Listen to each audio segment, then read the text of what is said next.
Muito bem, chegamos na nossa aula de número 69. Estamos no artigo 36, B e C, na seção 4 do capítulo 2 ainda, do título 5 da LDB. Perfeito? Então, no 36B e C, continuamos sobre a temática cursos técnicos de nível médio. Perfeito? Então vamos às disposições preliminares. Nesse título, na verdade, nesta aula, vamos falar sobre educação profissional, tecnológica, de graduação e pós-graduação. O que vem a ser a educação profissional tecnológica de graduação e pós-graduação? Ela é diferente da formação em tecnólogo. Os tecnólogos, que você vai estudar comigo no artigo 44 da LDB, quando estivermos iniciando a temática da educação superior, são formados em nível superior, mas o curso de tecnólogo não é equivalente a uma graduação. Não obstante, existem os cursos profissionalizantes de educação profissional tecnológica de graduação e pós-graduação. Esses cursos de educação profissional tecnológica de graduação e pós-graduação não são a mesma coisa que tecnólogos. Esse é o objeto da nossa aula? Não.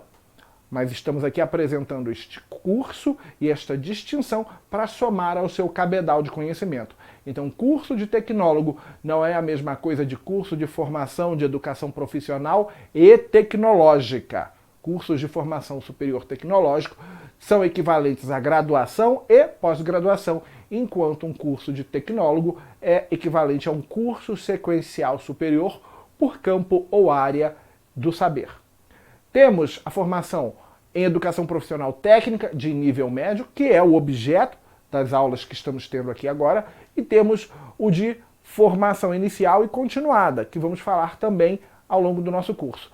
Estes cursos técnicos de nível médio poderão ser oferecidos de forma articulada ou de forma subsequente, sendo que a forma articulada ela pode ser prestada de forma integrada ou concomitante. Repetindo, a forma articulada, agora você vai ver melhor, ela pode ser prestada de forma integrada e concomitante, enquanto a forma subsequente não. Então, por último, os cursos de formação inicial e continuada. Então, falando de educação profissional, eu tenho os cursos de formação inicial e continuada, que muitas vezes o critério para matrícula em um curso desse é a mera condição de você chegar até o final do curso. Não existe um pré-requisito de escolaridade para fazer um curso de formação inicial ou continuada em determinadas áreas. Já o técnico de nível médio exige que você esteja, no mínimo, cursando o ensino médio. Se você está ainda cursando o ensino médio e vai fazer um curso técnico profissionalizante de nível médio, técnico de nível médio, está cursando, vai fazer na modalidade articulada. Vai fazer na modalidade articulada, porque essa modalidade articulada tem lá a forma integrada, onde você que está fazendo ainda o ensino médio vai poder fazer o profissionalizante, todos com uma única matrícula, de tal forma que você só vai receber o seu certificado, o seu diploma no curso profissionalizante, se tiver sido aprovado também nas disciplinas da formação geral. Por isso, a gente diz que é integrada, porque os dois cursos, o de formação geral está integrado com o profissionalizante, o de formação geral está integrado com o profissionalizante, veja lá. E aí, neste caso, se você não passa nas disciplinas da formação geral, não vai também receber o certificado do profissionalizante, ainda que tenha sido bem sucedido nas disciplinas. Perfeito? Daí a ideia do integrado, porque ambos estão integrados, estão juntos. E o concomitante, que a gente vai detalhar já já na leitura, e o subsequente, que é para quem já terminou a formação geral no ensino médio e quer tirar apenas o curso profissionalizante. E lá em cima, volta para cá, o tecnológica de pós-graduação ou graduação. Perfeito? São as 3 formas de educação profissional que você vai encontrar dentro da própria LDB. Então, o 36B explica exatamente uma parte do que acabamos de ver, a parte que nos é pertinente nesse estudo, no gráfico anterior, no esqueminha anterior. A educação profissional técnica de nível médio será desenvolvida nas seguintes formas. A primeira delas é a articulada, articulada com o ensino médio. E a segunda é a subsequente, subsequente em cursos destinados a quem já tenha concluído o ensino médio. Então, eu já concluí o ensino médio, quero tirar um curso técnico de nível médio, eu vou fazer somente as disciplinas profissionalizantes, porque a formação geral eu já tenho. Eu busco o subsequente. Eu já concluí o ensino fundamental, estou cursando o ensino médio e quero fazer um curso profissionalizante técnico de nível médio, a minha modalidade será a articulada. Muito bem, continuando. Então, aqui, recapitulando, educação profissional, como vimos, tecnológica de graduação e pós-graduação, que não é o nosso objeto, técnica de nível médio, que é o nosso objeto, ela pode ser de forma articulada ou ela pode ser de forma subsequente. Foi o que acabamos de observar aqui. Articulada e subsequente. Articulada é para quem vai fazer o curso técnico junto com o curso de formação geral no ensino médio, e a subsequente é para quem vai fazer o curso profissionalizante e já concluiu a formação geral no ensino médio. Perfeito? Diz ainda o parágrafo único que a educação profissional técnica de nível médio deverá observar, em primeiro lugar, inciso primeiro, os objetivos e definições contidos nas diretrizes curriculares nacionais da educação, óbvio, para o devido segmento. E, segundo, as normas complementares dos respectivos sistemas de ensino, geralmente normas que são estabelecidas pelo Conselho Estadual de Educação. Então, a educação profissional técnica de nível médio, ela deve ainda observar os objetivos e definições contidos nas diretrizes curriculares nacionais pertinentes a esse segmento e as normas complementares dos respectivos sistemas de ensino, que são estabelecidas geralmente pelos conselhos estaduais de educação. Inciso terceiro, as exigências também de cada instituição de ensino nos termos do seu projeto pedagógico. Cada instituição de ensino pode também estabelecer quesitos ou requisitos, como você preferir, para ministrar esses cursos técnicos. Então, além de obedecer às diretrizes próprias por segmento e às normas emanadas geralmente pelos conselhos estaduais de educação, deverão também observar as exigências de cada instituição de ensino. Até aí está tudo muito claro. No 36C, veremos o complemento do que estava no 36B. E vamos ampliar a noção daquele nosso gráfico anterior, do nosso esqueminha anterior. O 36C nos ensina que a educação profissional técnica de nível médio, articulada, prevista no inciso 1º do caput do artigo 36B, que acabamos de ver, será desenvolvida de forma integrada.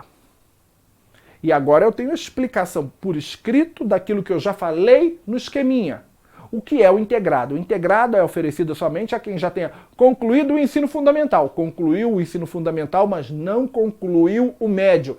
Está cursando ainda o ensino médio. Então, para quem já tenha concluído o ensino fundamental, sendo o curso planejado de modo a conduzir o aluno à habilitação profissional técnica de nível médio na mesma instituição de ensino, efetuando-se matrícula única para cada aluno, de tal forma que ele faz a formação geral e o ensino técnico profissionalizante na mesma instituição, e ele precisa ser aprovado nos dois para receber o certificado de conclusão, o diploma de conclusão do curso técnico, porque a matrícula é única. Se ele não é aprovado no curso de formação geral, não podemos desmembrar os cursos e dar a ele o certificado do profissionalizante. Além da integrada, temos a concomitante. que é oferecida a quem ingresse no ensino médio ou já esteja cursando, efetuando-se, nesse caso, matrículas distintas para cada curso, para cada um dos cursos, uma matrícula para a formação geral e uma matrícula para a formação profissionalizante, de tal forma que uma inabilitação em um não prejudicaria o outro. E aí, das outras formas, que é o que ele vem dizendo aqui, mas primeiro a gente retoma o gráfico. Educação profissional técnica de nível médio, na forma articulada, que é o que a gente está vendo, e a articulada pode ser integrada, de matrícula única, ou ela pode ser concomitante, onde teríamos aí duas matrículas. Foi o que acabamos de ver aqui. E também poderá ser subsequente, que é o que veremos nos slides posteriores. Mas o que estudamos até agora é justamente o que está aqui nesse dispositivo, perfeito? A subsequente, só lembrando, é destinada para quem já tenha concluído o curso de ensino médio. Seguindo adiante, a linha A, na mesma instituição de ensino, aproveitando-se as oportunidades educacionais disponíveis, prestadas naquela instituição. A linha B, em instituições de ensino distintas, aproveitando-se as oportunidades educacionais disponíveis. Só para recapitular, para garantir que você não perdeu o fio da meada, porque eu fiz aqui a apresentação do gráfico e você pode ter perdido. Volta para cá, esquece agora o gráfico. A gente estava justamente aqui falando da concomitante. Concomitante, então, a articulada pode ser prestada, a forma articulada pode ser prestada de maneira integrada ou concomitante. Concomitante para quem já ingresse no ensino médio ou já esteja cursando, efetuando-se matrículas distintas para cada curso. Matrículas essas podendo ocorrer. Aí agora sim, vamos lá. Essas matrículas podendo ocorrer. A linha A. Estamos falando da concomitante. Na mesma instituição de ensino, aproveitando-se as oportunidades educacionais disponíveis naquela instituição. Em instituições de ensino distintas, aproveitando-se as oportunidades educacionais disponíveis. Temos um nome para essa linha B que eu já vou mencionar aqui, na linha B, mas tem um nome para isso, para a linha B especificamente. E a linha C em instituições de ensino distintas, mediante convênios de intercomplementariedade, visando ao planejamento e ao desenvolvimento do projeto pedagógico unificado. E aí agora eu quero que você preste muita atenção na linha C e na linha B. Vou voltar aqui, porque a linha B tem um nome, que a LDB não trouxe, mas tem um nome, e a linha C tem uma explicação pautada na LDB anterior, que a maioria dos professores não apresenta em sala de aula, pelo menos duvido que tenham te apresentado. Então, em matéria de disposições preliminares, só revisando tudo que a gente já viu, a educação profissional ela pode ser tecnológica de pós-graduação ou de graduação, isso a gente está batendo desde o começo dessa aula, que é uma educação profissional de nível superior. Ela pode ser técnica de nível médio, e essa técnica de nível médio pode ser prestada de maneira articulada, sendo que a articulada, olha o I e olha o C na palavra articulada, olha como eu destaquei. Dentro da estrutura, dentro da arquitetura da palavra articulada, como eu coloquei ali em uma caixa mais alta e destaquei em vermelho o I e o C da palavra articulada para você lembrar que dentro da própria estrutura da articulada tem um I e tem um C, que representam o integrada e representam o concomitante. Nós temos a forma integrada e a forma concomitante dentro da articulada. E temos a forma subsequente. Por quê? Porque o seu examinador vai dizer na questão de prova que a educação profissional técnica de nível médio é dividida em articulada e subsequente, e a subsequente possui a integrada e a concomitante. A integrada e a concomitante não estão na subsequente. A integrada e a concomitante estão na articulada. Como é que eu vou lembrar disso? Olhando para a estrutura da própria palavra.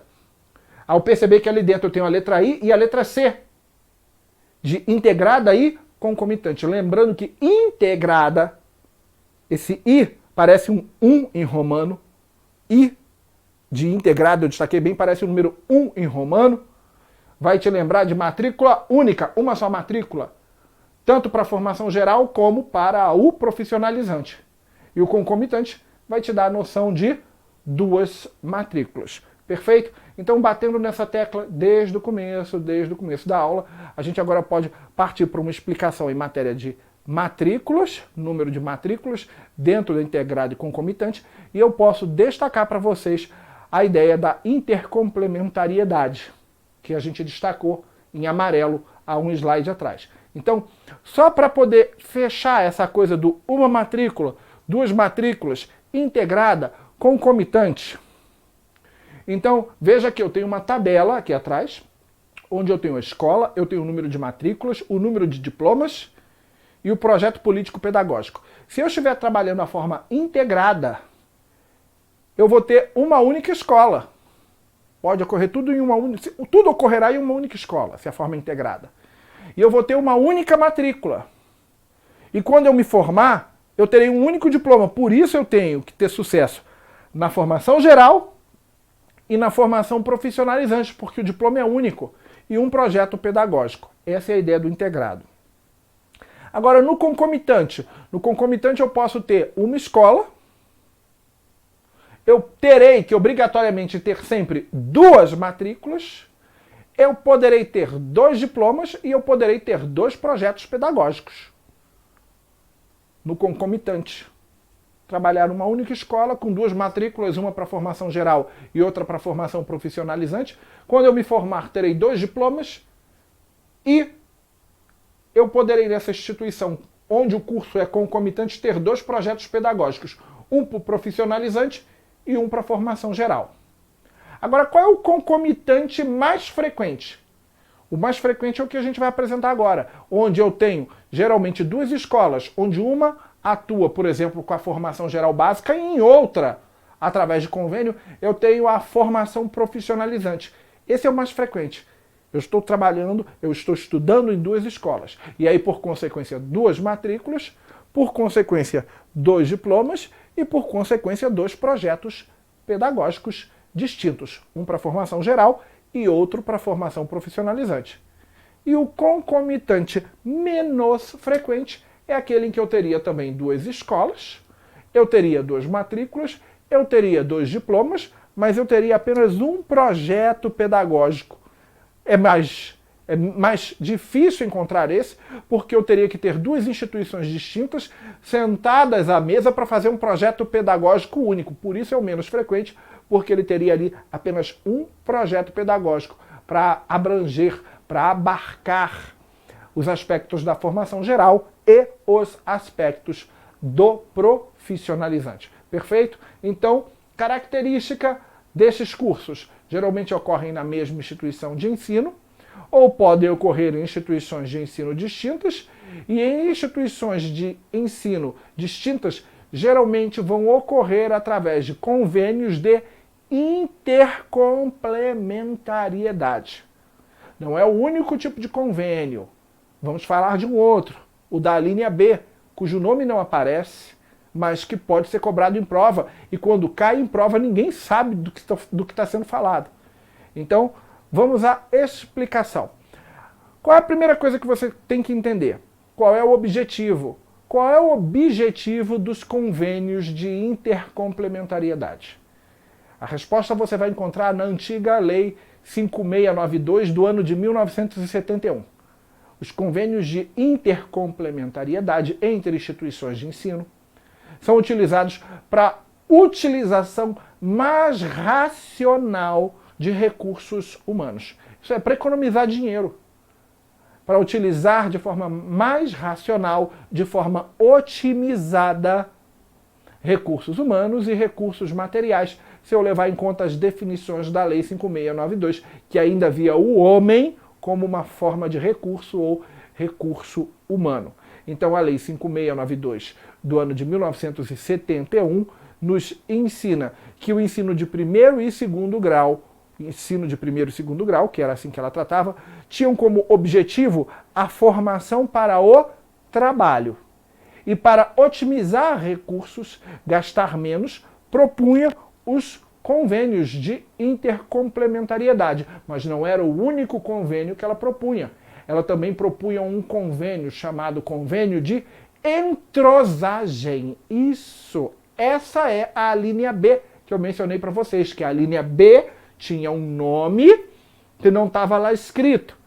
São os convênios de entrosagem. Então, os convênios de entrosagem e os convênios de intercomplementariedade surgem para a utilização racional dos recursos públicos, principalmente em matéria de educação, segundo disposto no artigo 3º da antiga Lei 5692 de 71, que acabam aparecendo na LDB, mas o da intercomplementariedade tem o seu nome expresso, mas não tem na LDB o que ele significa, e o da entrosagem aparece na linha B, como eu li para vocês, mas não aparece o nome entrosagem ali, não obstante ele já ter sido objeto de pergunta em prova de concurso. Então, as escolas podem fazer convênios com outras escolas ou podem fazer convênios com instituições sociais.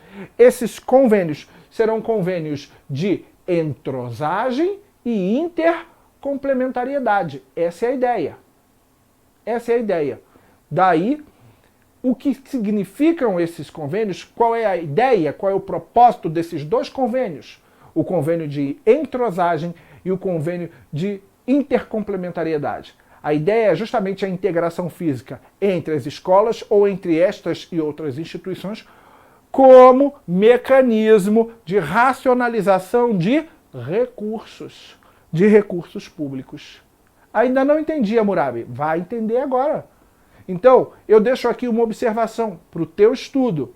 Essa você não usa quando estiver dando sua aula. Você explica, mas não usa.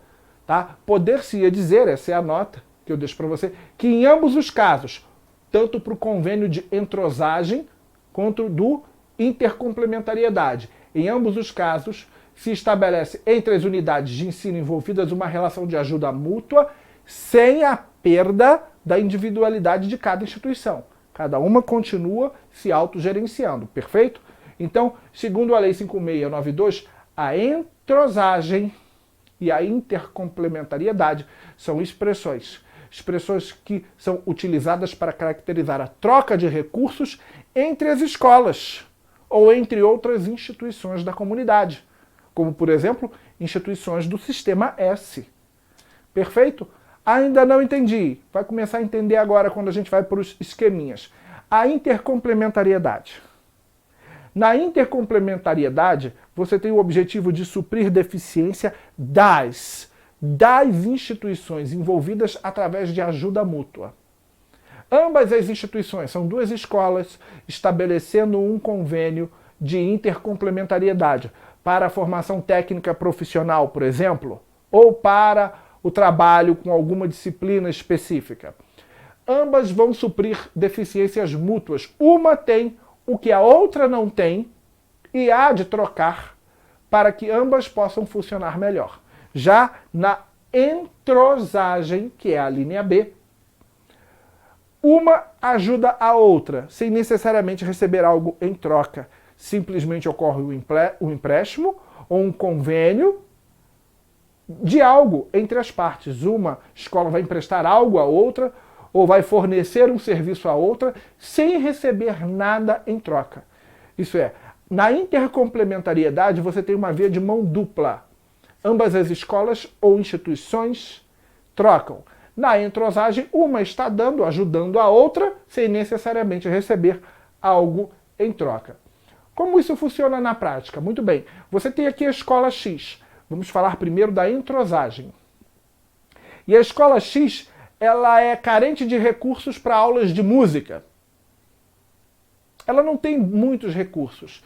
Ela tem poucos instrumentos e poucos professores. Enquanto a escola Y, que fica do lado, a escola Y tem recurso ocioso, recurso sobrando. Tem um monte de instrumentos que estão lá parados e tem inclusive professores que estão lá na escola e que estão com carga horária ociosa, porque tem muitos professores ali dessa disciplina. A escola Y pode muito bem através de um convênio de entrosagem, ceder para a escola X recursos, e inclusive recursos humanos, não gosto desse termo, enfim, pessoal, para suprir a deficiência da escola Y, perdão, da escola X. Esse foi um convênio de entrosagem. Veja que só Y deu. Y deu para X, porque Y tinha sobrando e X estava carente. Essa é a ideia da entrosagem. Perfeito? A linha B. Então, lá não tem o nome, mas depois você vai lá na linha B e escreve entrosagem. Perfeito? O da intercomplementariedade, nós vimos o nome por expresso ali, não precisamos escrever nada. Está lá na linha C. Então, recursos ociosos de uma instituição podem passar para outra através de um convênio de entrosagem. Já na intercomplementariedade, veja que o meu cenário mudou, eu tenho a escola X, está logo ali, e essa escola X tem um estúdio de equipamentos audiovisuais maravilhoso, da NASA, computador com melhor processador, equipamentos de iluminação, câmeras de primeira qualidade, software de edição, tudo maravilhoso. Tem um equipamento audiovisual, mesa digitalizadora, tem tudo funcionando para produzir vídeo, áudio, da melhor forma possível. Mas só tem o equipamento, a sala montada, e não tem pessoal. E na escola do lado, a escola Y, tem gente habilitada que sabe mexer com recursos audiovisuais, sabe mexer com filmagem, sabe mexer com edição, sabe mexer com iluminação, mas não tem equipamento nenhum. Uma tem uma parte do que precisa e a outra tem a outra parte. Separadas, nenhuma das duas faz nada. Então elas estabelecem um convênio de intercomplementariedade, onde a escola Y vai ceder para a escola X pessoal habilitado, já que a escola X tem equipamentos, mas não tem pessoal habilitado. E a escola X vai disponibilizar para a escola Y seus equipamentos, seu estúdio, sua iluminação, para produzir material para a escola Y. Uma supre a carência da outra. Daí a ideia da intercomplementariedade e a sua diferença para a entrosagem. Você tem que ir na Lei de Diretrizes e Bases anteriores para conseguir a resposta. Por isso que dar aula de uma determinada legislação implica conhecer a evolução histórica daquela legislação até chegar até ali. Não é só pegar aquela lei e ler. Isso aí qualquer um faz. E aí qualquer um dá uma aula porcaria, uma aula superficial sobre aquele tema, fica rindo, fica brincando, fica contando piada para te distrair em sala de aula, e a aula se torna uma aula de baixo nível, de baixa qualidade. Coisa que não vai acontecer com você, porque justamente você está aprimorando seu conhecimento nesse curso de formação. Um grande abraço, fique com Deus e até o nosso próximo encontro.